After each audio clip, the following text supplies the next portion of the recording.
guys, this is Whitney with Lights, Camera, No. What's up, everybody? It's Lauren. We are back. We took a little respite. We are refreshed. We are renewed. I've seen Whitney's legs. We're feeling great about it. I'm not And a this catfish. Week, no, she's not a catfish. Life is good. And this week we're talking about Scream, Wes Craven's 1996 slasher. One of Whitney's favorites. I was just saying, I feel like I don't give this movie enough credit because I always say Jaws is my favorite horror movie, but Scream is really, really high up there because top 3, I would say, for you, right? Oh, definitely. Like it almost edges out Jaws because it's such a different type of horror movie. It's almost like I want two different. Well, Jaws is your creature feature. Yeah, and this is like my slasher. Yeah. Like I don't think I know that they're all, revered and classics, but like Halloween, Nightmare, Friday the 13th, they just don't hold a candle to Scream to me, even though they're the basis. I feel like they laid the foundation. They walked. Yeah, like there wouldn't Scream be could run. Exactly. There wouldn't be a Scream without them. No. Which is weird. And this movie, I always talk about how I feel like this movie single-handedly revived horror. Horror was, you're too young to remember, but horror was taking a dip. Like nobody was watching. Horror was basically known for the campy, extra gory horror movies that had lots of boobs, lots of sex scenes, and they weren't so much scary as they were for a way for 12-year-old boys to get a glance at some tits, basically. And when did I Know What You Did Last Summer and Urban Legend, they all followed this. Okay. So this came out in 96. I want to say I Know What You Did Last Summer was 97. Urban Legend was 98 or 99. Okay.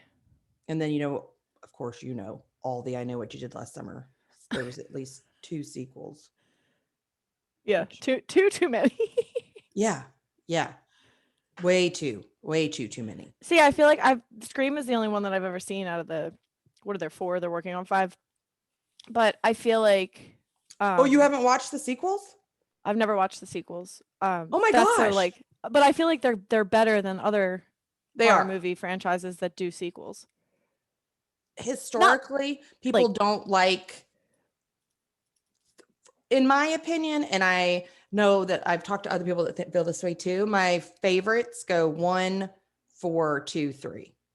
Okay. I've heard or read good things about 4, so.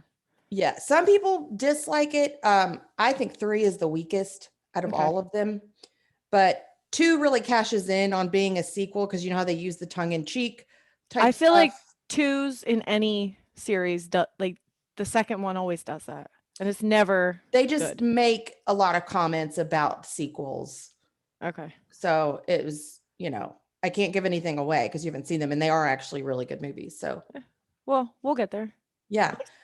As you guys know, this is a spoiler-heavy podcast, but I will do my best to not spoil anything other than this movie, unless it's one of the movies referenced in this movie, like Halloween or Nightmare, because sometimes those things have to be in order to explain their connection. So, they'll be spoiled. If you haven't seen any of the classics, well, we've done all 3. So if you need to consult those episodes, go listen and then come back.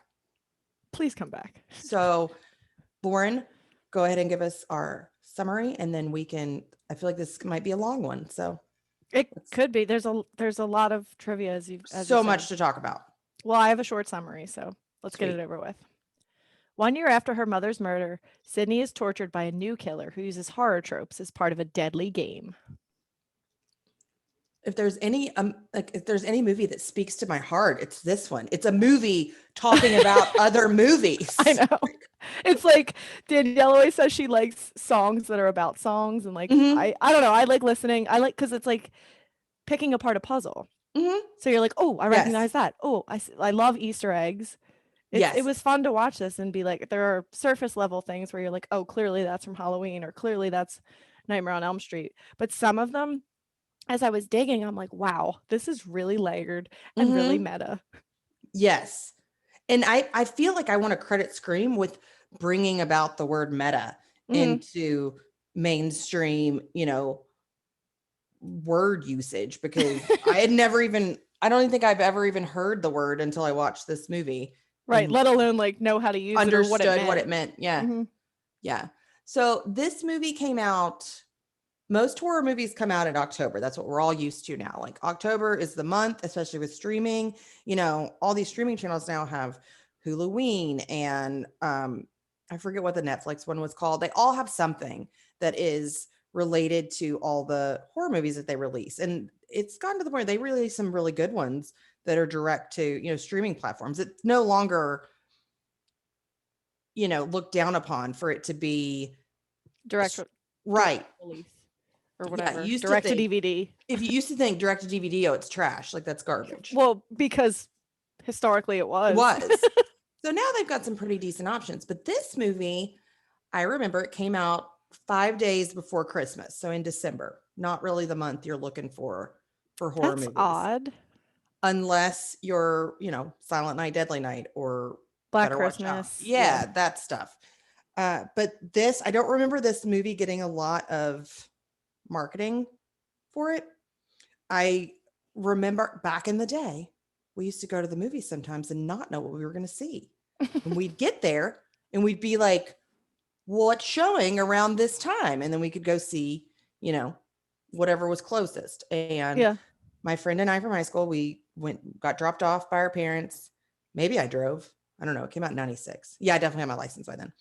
So we get dropped off and we're like, what's this movie? Scream, a scary movie? Yeah, I'll go watch that. Like, because every scary movie we'd seen had been over the top campy and not scary at all. This movie almost made me pee my pants the first time I saw it. I was not expecting to be as scared as I was because of that opening scene. Oh, they get right into it too, which I really appreciated. I hate movies that like draw it out. There's an art to drawing something out, especially in horror, but this slow burn. This is just right into the action. And the little bit of marketing we did see was we saw, you know, Drew Barrymore as top billing. Drew Barrymore is in a horror movie, which was weird. I mean, she hadn't done anything like that, like E.T. That was it. But we were used to Drew Barrymore being in stuff like, what was that movie she was in with Chris O'Donnell? It was like where she was bipolar and he had that Melissa Etheridge song that was like in the trailer. Oh, I don't know. She wore a lot of daisies, I feel like, in that movie. Anyways, we were used to her in like romantic type movies. Drew Barrymore movies. Yes. So we see this and we're like, what? She's in a horror movie. And this is before the day of Game of Thrones where nobody is safe. You think you see Drew Barrymore in a movie, you're like, she's the star. She's not going to die. Yeah, she'll be the final girl. Yes. No. First 5 minutes of the movie, she's dead and dies a terrible death. It's horrific. Like, it was terrifying as a teenager, as a parent watching it. It breaks my heart. Like, it is so horrifying. Like, it is just to imagine to be able to hear your child on the phone, trying to get to you, and someone is literally killing her as she's trying to get to. Oh my gosh, no, it makes me sick to my stomach. And then you don't know where it's happening either. You know it's close. You can hear your other landline. Like, yes. So there's just that panic of where is this guy going to come from next? Right. And they just, I think this is probably the first reference they do to Halloween. There's so many in this first like 15 minutes. Well, she talks about it, you know. Well, she mentions it, but also her getting killed initially, like off the bat, is a nod to Psycho. It's very Hitchcockian. Yes. Which I wasn't familiar with that. I probably hadn't even seen Psycho at that age. Like, it was a black and white movie that I assumed was probably boring. Yeah. You know? But then she mentions Halloween because he's playing that game with her on the phone. And then she, you know, they bring out the whole thing with Friday the 13th. The first one was his mother and the second one was Jason. Her getting asked that, I was like, because we have done that movie before and it's a classic, everybody knows, but you don't, in a panic situation, you're like, oh, this is easy. It's Jason. No, it's not. No. Try again. And this is our first spiral, but I have to know, Jason dies as a small child and he's like all wrinkly and he drowns in a lake. How does he come back as a giant with a machete? What happened to him in the afterlife? I don't think they were thinking that far ahead. They were just like, this Maybe is the not. sad story, the sad origin story, but here's our scary villain. They don't Yeah. have to match up. It doesn't matter. It's like one of those things you put in the, like, you get those tiny little sponges and you put them in and they grow. Yes, the Like, little that's what happened to alien him. looking things. Yeah. Yeah, that's exactly right. Maybe that's what happened. Regardless. Steve, Casey, so Drew Barrymore plays Casey Becker, and she's just about to have a fun night at home with her boyfriend. And he is tied up on her back porch. I'm never sure exactly how Steve dies. I don't know what happens to him. I thought he like cut him in the stomach. It sounds and like his entrails came out. There were entrails, but it always sounds like they're like, it sounds like they're being pushed through him. The sounds that he makes. Yeah. And all the steam coming off of him. Yeah. 16-year-old me was not prepared. And for whatever reason, and I don't know if it's because, I don't know. I feel like I'm so desensitized to it now. Like, the ghost face isn't scary. It's been parodied so many times. It's not scary anymore. But seeing that face for the first, I didn't know what I was looking at. And it was horrifying. Like, I just didn't know. I feel like this thing was. Scary Movie destroyed which was the original title for this movie. Yes. Which is hilarious to me. But Scary Movie just destroyed like any kind of notoriety the Ghostface had with the "was that?" Yes. And when I Googled Scream movie for a GIF for our Twitter account today, a ton of them were the one where his tongue's hanging out and he's saying, "What's up?" Like, it's real high. Yes. I was like, no, that's not the one I want. Wrong one. Matthew Lillard was a good choice though. Yes. And I don't care that he is. Obviously, if everybody's seen Scream, Brian would get so mad at me, but we know Matthew Lillard's the killer. I don't care if he is the killer. He's still my favorite character in the whole movie. I love Stu. Yeah. He's a good character. Also Matthew Lillard. Yeah.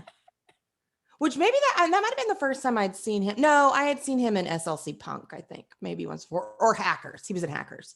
Is what I knew him from. But regardless, Casey's death was a shock because nobody had ever done that before, like that I knew of, that they killed off, the top billed actress in the first 5 minutes. The way that they found her, that was I think her hanging was like a nod to Suspiria, and also the like whole cat and mouse kind of game on the phone was a Black Christmas nod and When a Stranger Calls. Did you know the connection between the voice on the phone and Powerpuff Girls? The villain. I read that. Yes. I was like kind of upset about it. I didn't know how to feel. I was actually kind of shocked because after that movie came out, those voice changers were actually pretty popular. Like, you could buy them. People would get them all the time and they would call people. I remember. I feel like prank calling was a big thing. Oh yeah. Like, you didn't ever was prank calling past your time? Oh no, okay, quick story. Quick aside here. One time I made a prank call and I pretended to like be selling Girl Scouts. Innocent enough. I called my music teacher, my elementary school music teacher, and I was like, "Hi, are you interested in buying any Girl Scout cookies?" Rah, rah, rah, rah. I was at my friend Sarah's house at the time. My mom picked me up and I got in the car and she's like, "What'd you do tonight?" And I said, "Well, we made prank phone calls and I pretended to sell Girl Scout cookies." And she was like, "Lauren, that is an international corporation. You could get in so much trouble for pretending to be a representative from that company." And I was like I thought the cops were going to come after me. So I think that was like one of the last, unless I knew the person. I never made like a prank call to someone I didn't know, and I certainly didn't pretend to be under the guise of a national corporation like the Girl Scouts of America. Thank you very much. I don't think we ever prank called people we didn't know. We always prank called the boys we were like had a crush on or whatever. And we would do something. Well, he was my music teacher. I kind of knew him. Right. And I think he knew, like, I remember thinking like, oh, he definitely knows, like, this is a prank call. I would like 72 boxes of Thin Mints. Thanks. My mom got so mad. I was so stressed. Like, you're going to jail. Yeah. And I was like, I don't want to go to jail. Not even kid jail. You're going to real jail because it's an international corporation. Anyway. Regardless. Enough about me. So yeah, like I was shocked that they actually didn't use which I don't know why they didn't use the actual actors with a voice changer. Maybe because they couldn't make their voices change enough. Knowing what you know, like by the end, I guess I just had it in my head. Like once you know who it is, I think I convinced myself, oh, like that's their voice. Yeah. But then reading about it, I don't know. I'd have to watch it again to let it sink in, the voice. I think I've just seen it so many times that I'm like, but they didn't want every time I think something different, but they didn't want the cast to see the actor who did the voice of the right. They never saw him, right? Right, which I guess helped. I don't know. I bet. That voice you can just make up an image. Creepy. Yeah, everyone's heard it so often now; it's not scary anymore. But hearing it for the first time, I can remember thinking, "That is the scariest thing I've ever heard."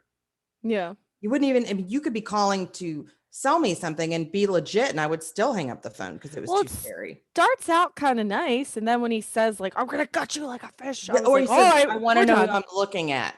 Oh yeah, upsetting. Oh, your stomach just drops at that moment. Because credit to Drew Barrymore in this 15 minutes or whatever it was, because she starts out like, I don't know, her body language is like real cute and typical. I'm a girl in a horror movie. And then as that phone call goes on, she kind of like sinks into herself, and you really buy her the stress of the situation. Did you know that the scene where he bashes his head through the window and she hits him with the phone? That was Wes Craven. Was it? Yeah, she actually hit him with the phone. And there was another issue, and actually Shane was the one that told me this. There was an issue where they forgot to unplug the phone. So Drew Barrymore kept accidentally calling 911, and it caused a lot of confusion, and 911 was getting really pissed off about it. Yikes.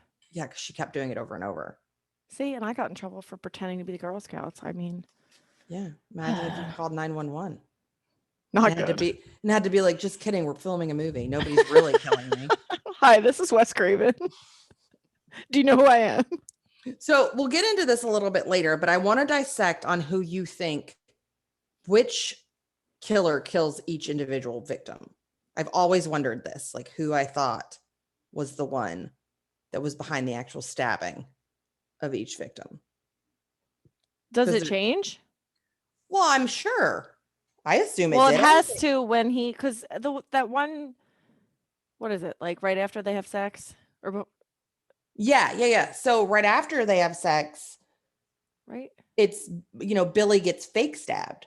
So it's Stu. Okay, yes. But that's also because up until that point, you're like, is it Billy? Is it not Billy? Oh, yeah. You sure. Oh, it's they not. had to do it there. But I'm talking about after you know everything at the end, after you know it's Stu and Billy, who you think killed each individual person. I'm so curious as to, because I think about it a lot. I want to say, what's the friend's name in the garage? Tatum. Yes, I want to say that was Stu. I do too. Just because of the way when he's getting hit with the beer bottles, I don't know. He was giving me Stu so goofy vibes. Lanky and gangly like Matthew Lillard, but a lot of people argue that it has to be Billy because right after Tatum dies, everyone's leaving. Sydney's looking for Tatum, and Stu is standing there, and Billy runs up, and he's like, "Oh, hey," and he shocks Sydney, but he gives Stu a funny look. He like raises his eyebrows a couple times. Oh, but I mean, is there a definitive? Has somebody drawn the line in the sand? I just like to speculate. I mean, that makes more sense because someone was like, theory. Someone's body language. Someone said, but the garage was to the left and Billy came from the right. They're really getting deep with this. Yeah. Oh yeah. There's a whole Reddit dedicated to Scream, and that's the stuff that people talk about. Who else? Let me think. What do you think? I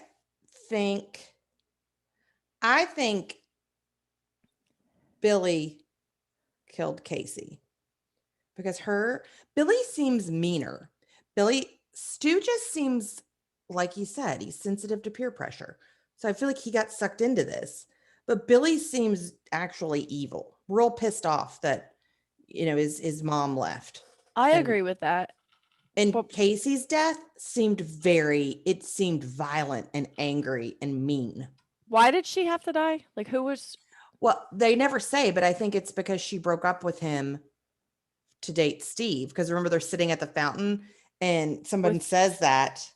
They're like, didn't you used to date Casey? And Stu's like, yeah. And then Randy says, until she broke up with him to date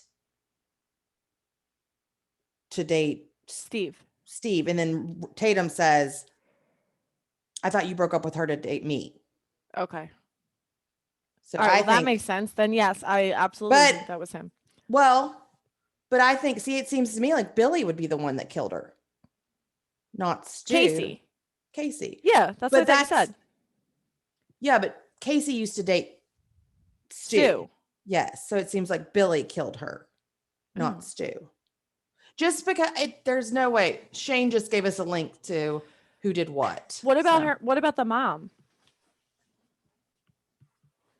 Oh, I think Billy definitely killed her mom.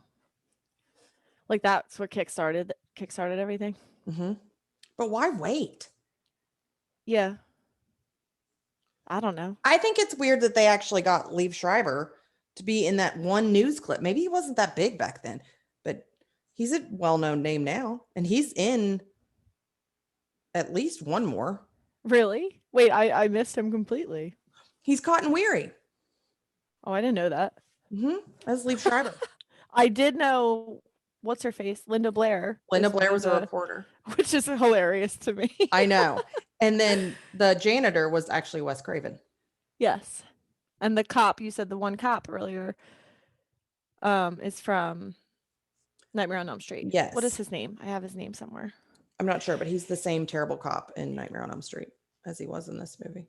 It's somewhere here. I just want to respect him. Really failing here. Did you know originally Dewey was supposed to die? Joseph Whipp. No, I didn't. Every time I can't, I always think of Scary Movie also with Dewey. Yes. What do they call, what is his name in Scary Movie? I don't remember. Stewie or something. I don't know. He's real dumb. Real dumb. Real dumb. He was supposed to die, but audiences loved him so much they changed it. Huh. When was he going to die? I guess it's closer to the end. Well, yeah, probably when he got shot. No. Yeah. Can't kill him. No. Can't have it. And everybody loved him, so they were like, no way. I love that David Arquette and Courtney Cox fell in love on the set. Doing this, yeah. It makes me sad that they're not still together. I want them to be together. Well, I had read this, they didn't date very long, but Matthew Lillard dated what's her face? Rose McGowan and Neve Campbell too. Oh, I didn't know that. Separate, not at the same time. Obviously. I knew he dated Rose McGowan. I don't know who he dated first, but then she went on to date Marilyn Manson, and I think she married to Marilyn Manson for a little bit. Maybe, because I did see pictures of them all together. He was at a premiere, one of the Scream. Did she have on the dress? The dress that was nothing but strings. I think she wore that to one MTV thing. It's nothing. You could see everything.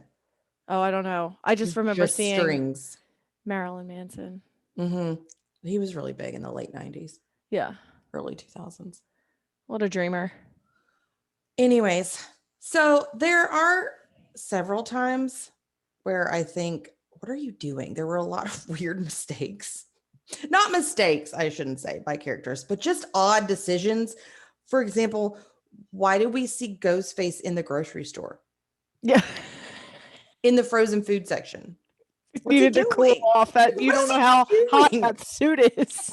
Which that's another thing. Why was the cloak, I guess I want to call it, why was it, I don't know. It just looks like one of those, and maybe I have a distorted perception of this, but it just looked like one of the cheap things you would pick up at the Halloween store. Well, that's what they said it was. They made a point to say you could buy this at any five and dime in the state.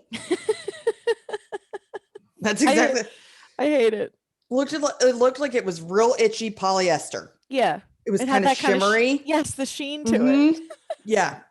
was like, and it would make you sweat. So maybe that's why it was in the frozen food There's section. not a lot of give to it. So if you're tall, it's definitely going to not hit your ankle. Why was he at the school? How did he get out of that bathroom? To learn. To learn. Did Billy come directly from jail back to school the next day? He's like, see, I've been in jail with his fingerprints still on. He's like, it's like the kids from Nightmare on Elm Street. Our best friend got mutilated last night, but we got to get here for our education. My education is top priority. Dedication to education. And they continued to go to school until they shut it down. Yes. Everyone was just, Why did everybody's parents know there was a serial killer on the loose killing teens? And everyone was like, well, have a good weekend, kids. See you later. Yeah, I'm not canceling my plans.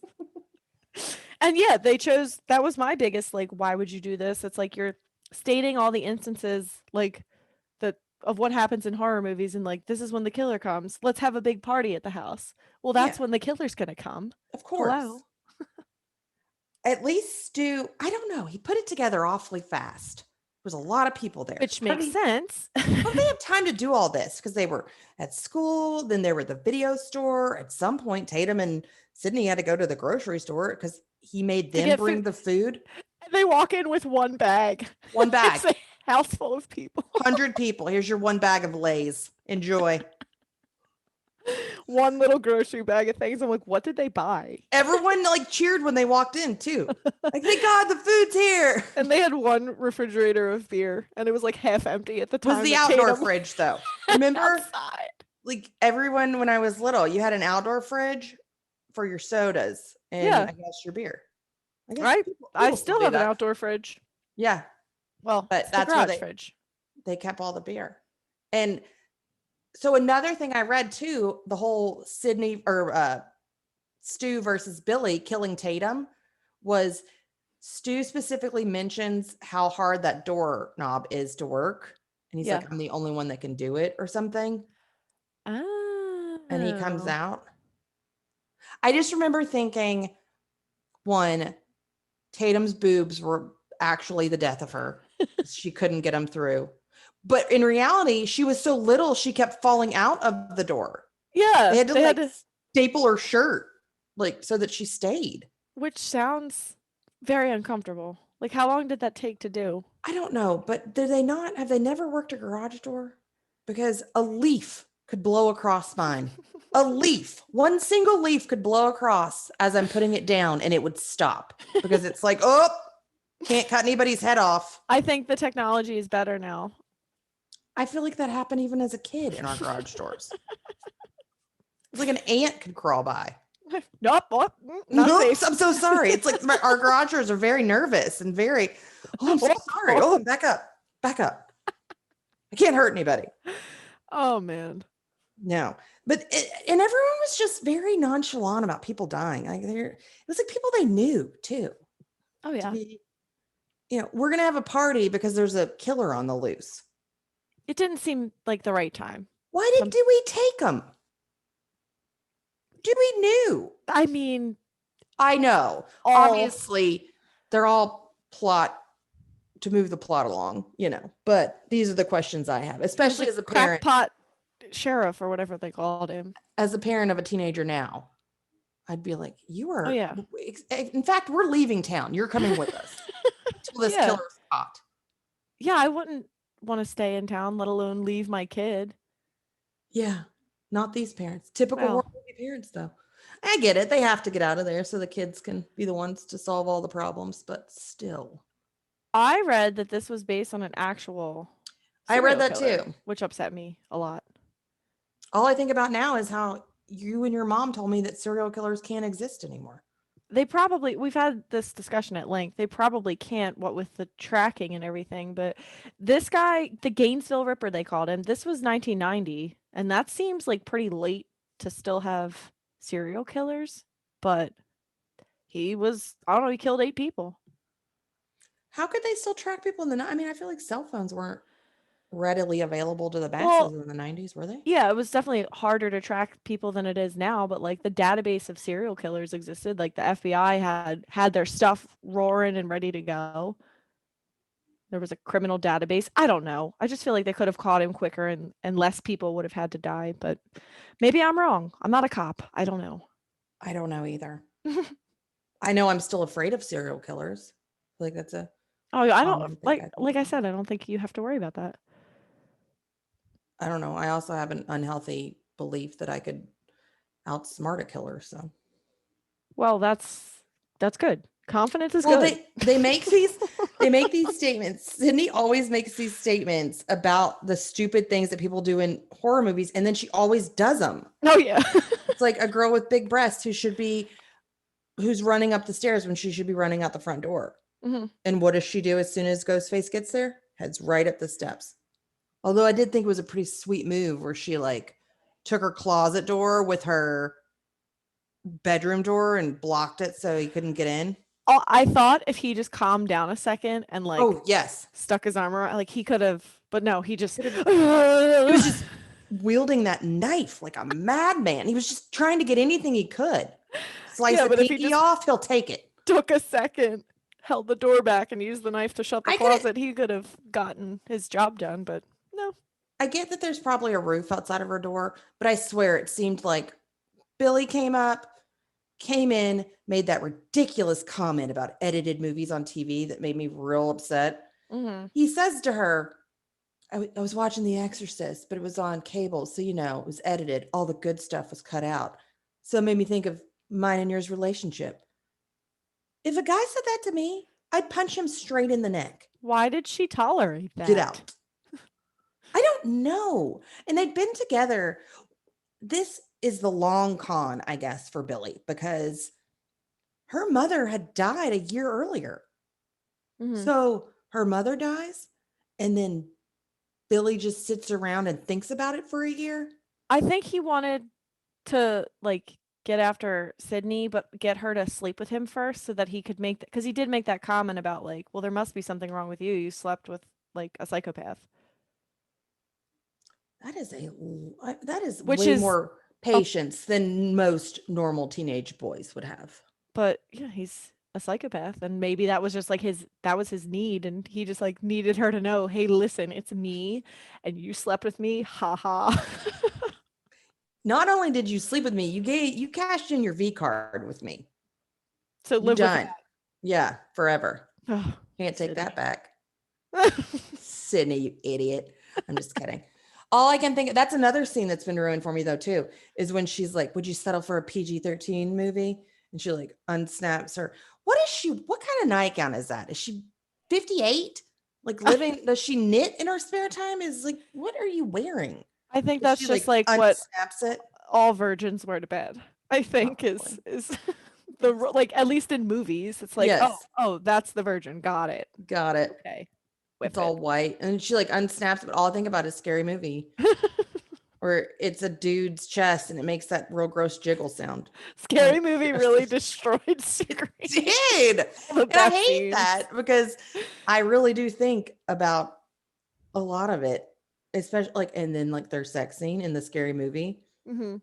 like Anna Faris, yeah, her character, and she's like, it's been a while. That's it. Oh man, bats fly out. It's fine. Scream is the OG. Scream did it tastefully. Yeah, there really isn't. They don't show any sex in this. They don't show any sex or any boobs. Mm-hmm. It's a boob-free horror movie, which was rare. They drop some F-bombs though, don't they? A couple, yes. I don't know how many exactly. It wasn't a ton, but it is listed as severely gory, which I think is funny because it shows how much we've been desensitized. Because I'm like, it's not gory. No, this is the level of gore I can handle. The worst part for me is where she sticks her finger in that hole the umbrella made. Yeah, it's the worst part for me. That made my shoulders hurt. Made all of me hurt. Ouches.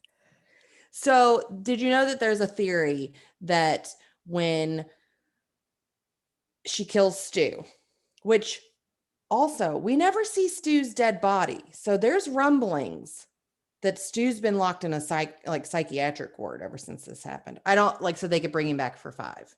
Mm-hmm. There's been rumblings of this rumor. I can't see how they would do it. I don't know. It would kind of feel like kind of feel cheap, maybe. I read they have like multiple scripts, multiple like, so there's no spoilers for 5. They got like multiple things going around, so nobody knows what's what. They have to. Yeah. I definitely think in 5, one of the big 3 that are left will bite it, but they have to. Yeah. But regardless, when she takes the TV and he says, I always had a thing for you, Sid. Yeah. Pulls the TV and she says, in your dreams. Yeah. In Nightmare on Elm Street Dream Warriors, Freddie comes through a TV or something. And they were like, that's a head nod to that. Oh. But you know how I feel about head nods. Sometimes I feel like people just pull pieces of straw together to build something where I'm like, was it really? I would need to hear from Kevin himself. Yeah, I wouldn't put it past him and Craven to do that, but yeah. No. But some people even say that the whole thing with Johnny Depp's jersey that Tatum's wearing, the similar jersey, they're like, that's not a head, like, hat tip. More of a nod the way Billy climbs in the window, I think. Well, they hired Skeet Ulrich because he looks so much like Johnny Depp. Yeah. I like only think of Riverdale when I think of him now, but oh yeah, this is his Skeet Ulrich at his prime. And he had done The Craft before this. Yeah. I forgot about that. Yeah. Yeah, he's the But yeah, him climbing in the window is like supposed to be another nod. There's so many nods to oh yeah. Nightmare on Elm Street. I think, did we cover it? Let me peep my list. And then there's like literally 15 more movies that this movie, really? Like, there's so many. I'm trying to think. So we did Nightmare on Elm Street, we did Halloween and Psycho. There's several nods too. Is there Friday the 13th? Friday the 13th? Other than, they mention it during the game at the beginning. Wait, what did you say? They mentioned Friday the 13th when Ghostface is trying to kill Casey Becker. Yes. You said Craven was dressed as Freddy Krueger when he was doing the thing. He's the janitor. He's got the sweater on. And in the beginning, when Casey is on the phone talking about Friday the 13th, she said the first one was good, but the rest of them sucked because that's because Craven did the first one. And not that rest. Was his. I love that though. That was his way of throwing shade at the rest of the franchise. Like, these suck. Well, you know that when the dad says, I'm going to call the police, go on down to the McKenzie's. That was a nod to Halloween because that's who Jamie Lee Curtis's character. Yeah, that's a direct line that she says. What was her character's name in Halloween? Oh, this is embarrassing. I can't remember. I don't know. I can't think of it. But okay, so we have Linda Blair, and then, all right, I'm gonna read these off. Okay. There's a nod to Mutilator, Texas Chainsaw Massacre, Suspiria, Dementia 13, which I've never heard of. It's a 1963 movie. Basic Instinct, The Shining, Candyman, Are You in the House Alone, Prom Night, Mother's Boys, The Town That Dreaded Sundown. Some of these are just like that was a line. Like she.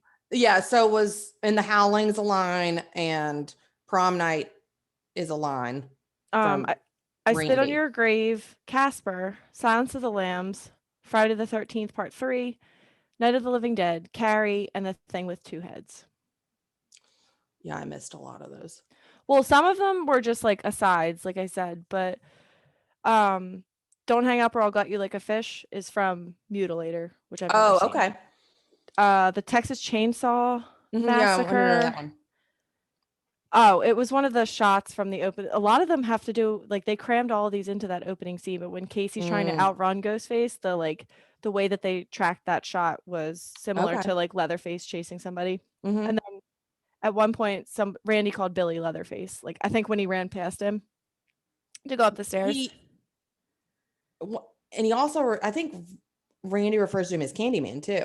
Yeah, I think that was another, just like that was their way of cramming that in there. We talked about the Suspiria, Casey hanging in the beginning. Another shot of Casey when she's getting dragged across the lawn with the phone. That there was a shot very similar to that in Dementia 13. What else?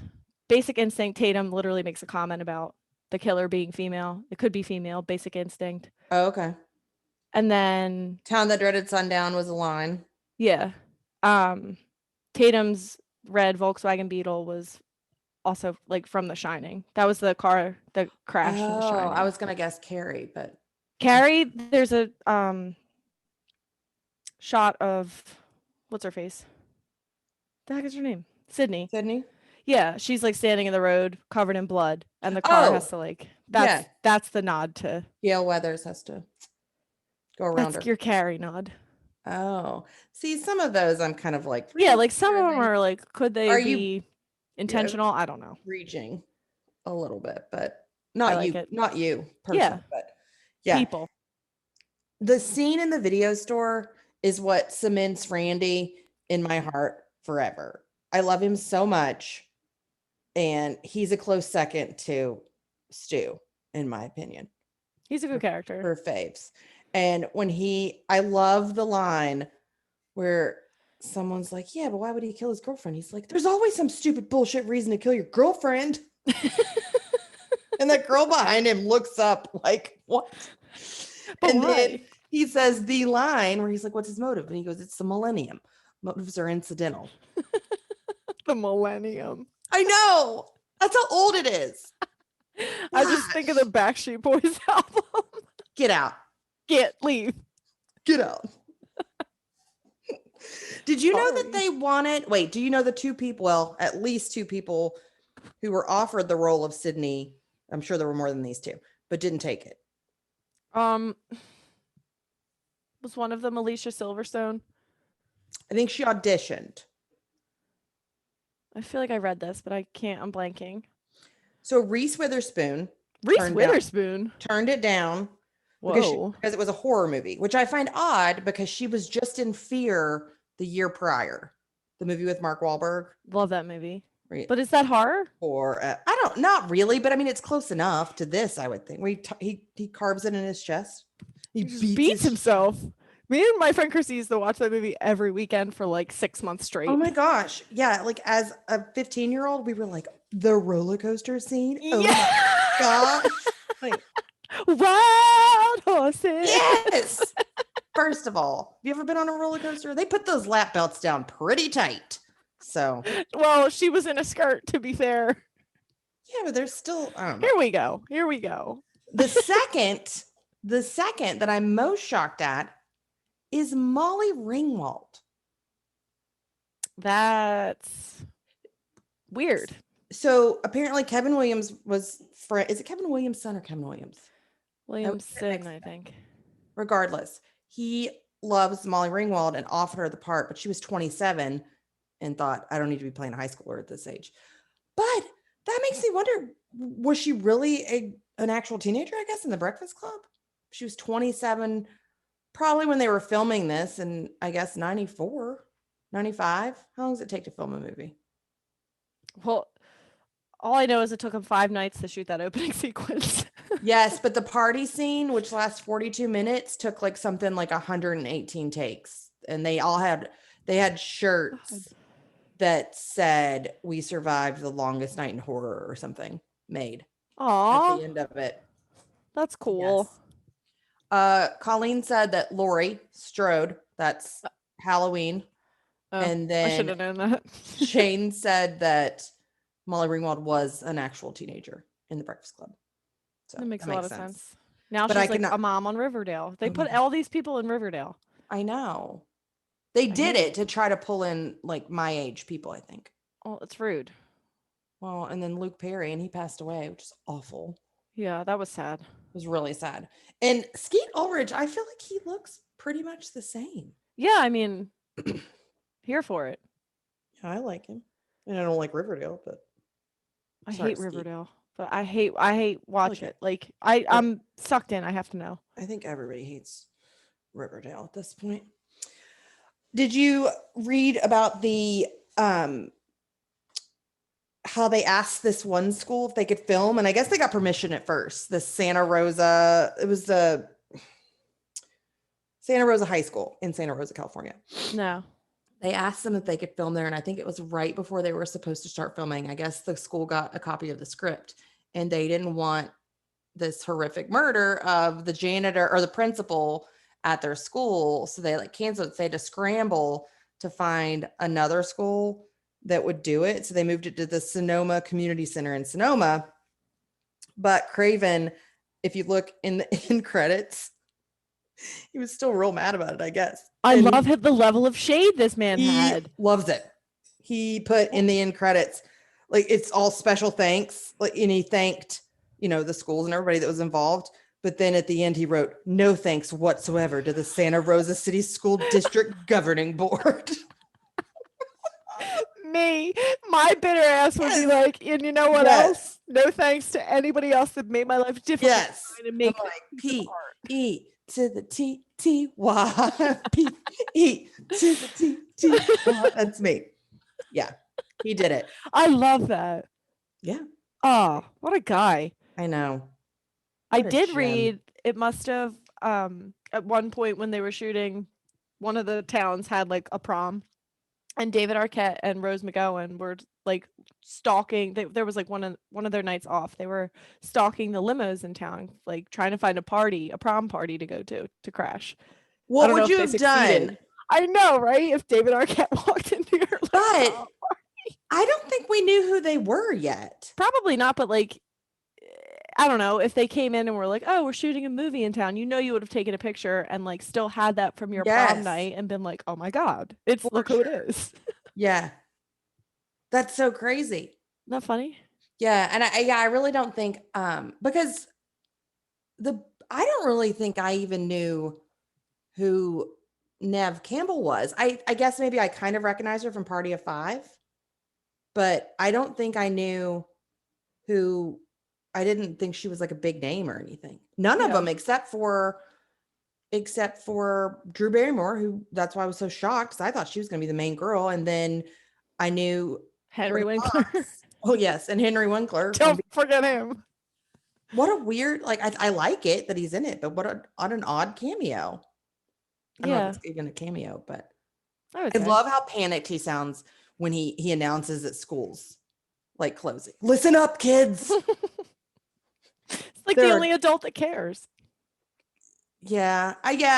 Shane said, seriously, Neve Campbell had already been in the craft, but I probably knew who she was, but she definitely wasn't a star to me. Like it was like if she walked into your prom party, you weren't going to be like, "Oh."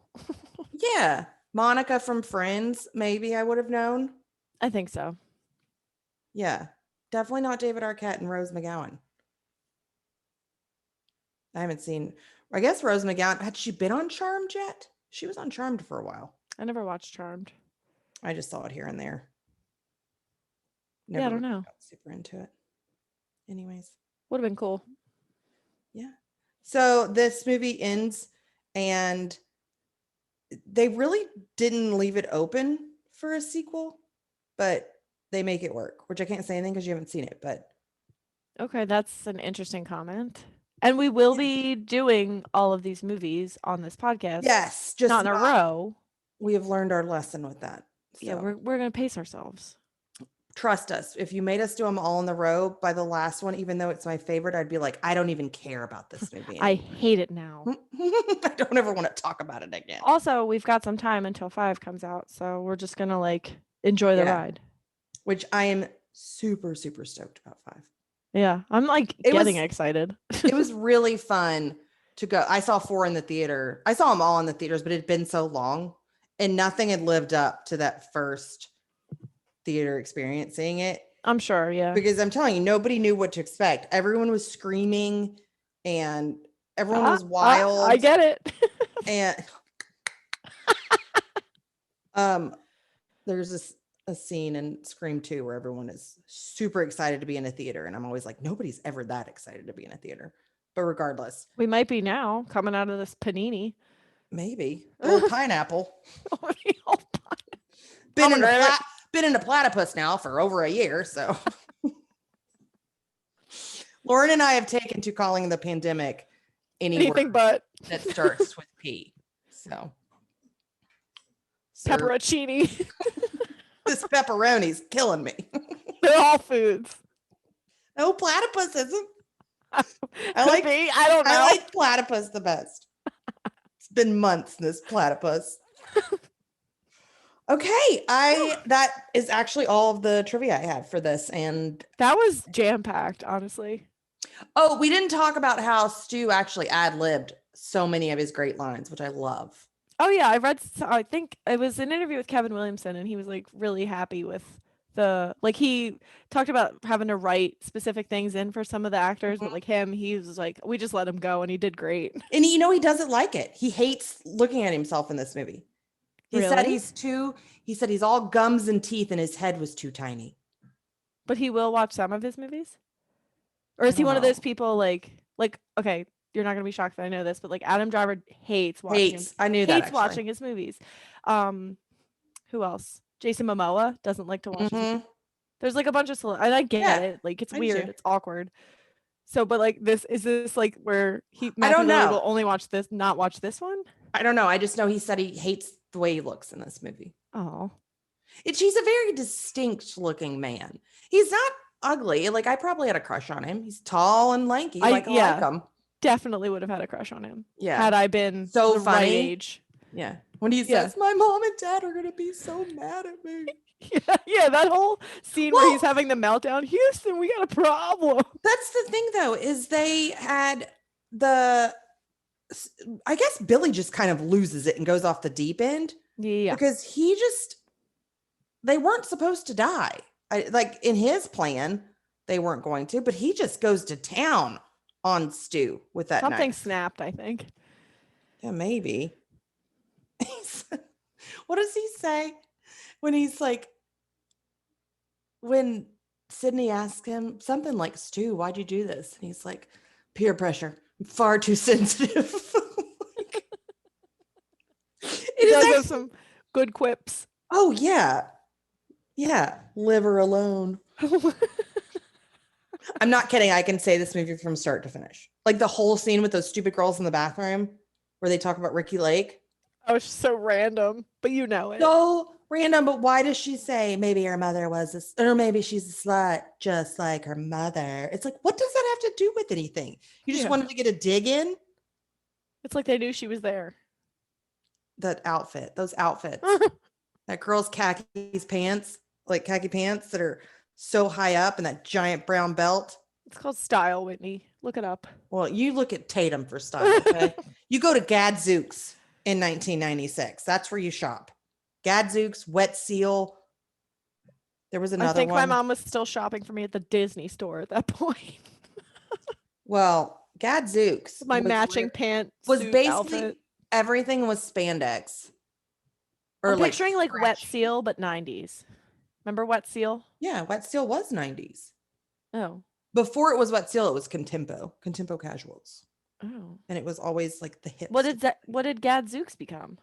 Gadzooks went bankrupt. Oh. It catered to a lot of, I think, skaters too. I think they carried Jinko jeans and big studded belts and Wet Seal meets Zoomies. Yeah, sort of.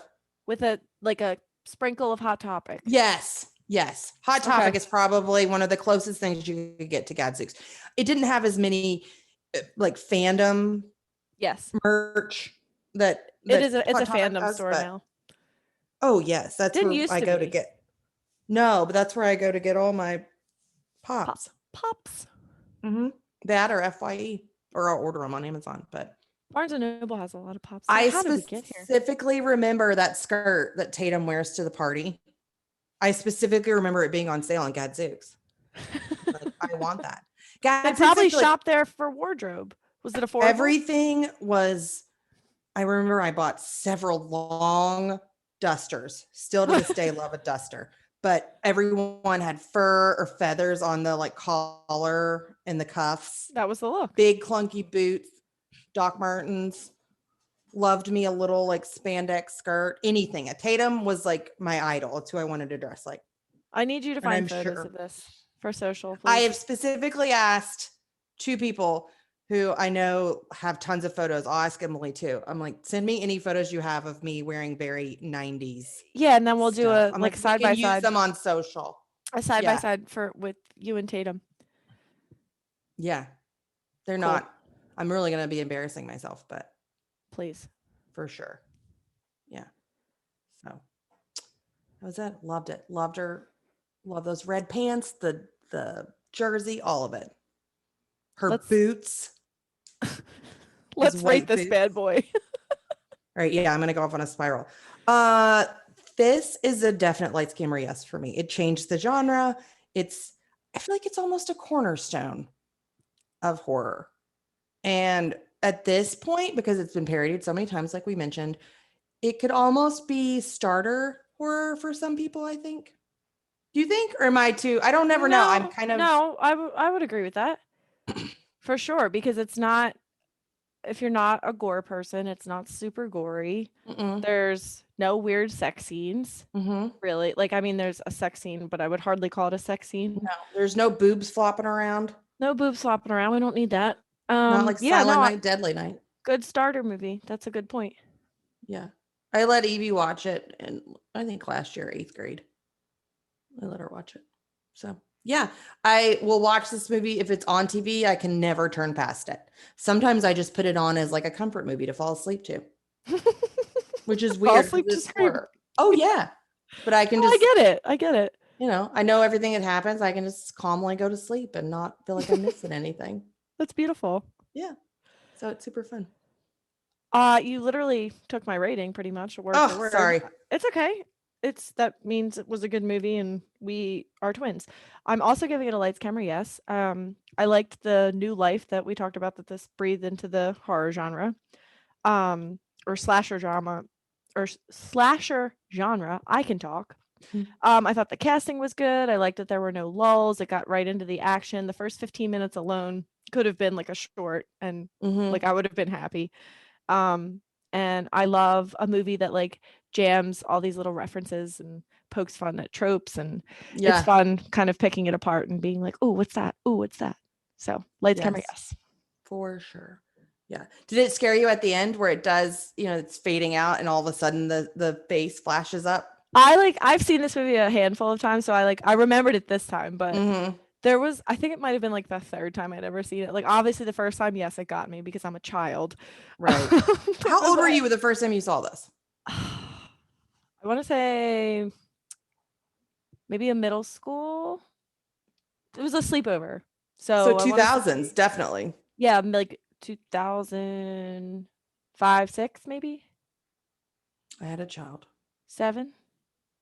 I had a child. But end of 2005. So I was a child. Yes, and Lauren she's like my other child. So my other child that moved away from home lives 10 hours away from me. She only visits once. Well, she's only visited me once. That's sad. Okay, that does it for this week. As usual, we have no idea what we're going to do next week. We could say Scream 2, but we don't want to ruin it. We want to prolong this ride. So maybe it'll be that Netflix one, unless you never want to talk about that. It's real bad. Well, that could be Tim and Brian watched it with me. We were all like, this is awful. This is terrible. Yeah, there should be some good ones on. I think there's a lot of good ones on HBO Max right now, though, so we can scroll. We'll reevaluate. We'll get back to you. We'll figure something out. So if you guys have a movie you want us to review, you can always catch us on any social, Instagram, Facebook, Twitter. Everything's Lights Camera No except for Facebook, which is LCN Podcast. You can always email us at lightscamerano@gmail.com. Lauren always does a nice little write-up of our podcast every Friday, does a little review, and sometimes she throws in more little tidbits about the movie. Otherwise, we're here every Wednesday on Twitch at 7:30 Eastern time, and we debut our new episodes on Fridays on any podcasting platform that you prefer. We're on them all. So find us everywhere. Yeah, we're pretty easy to find. So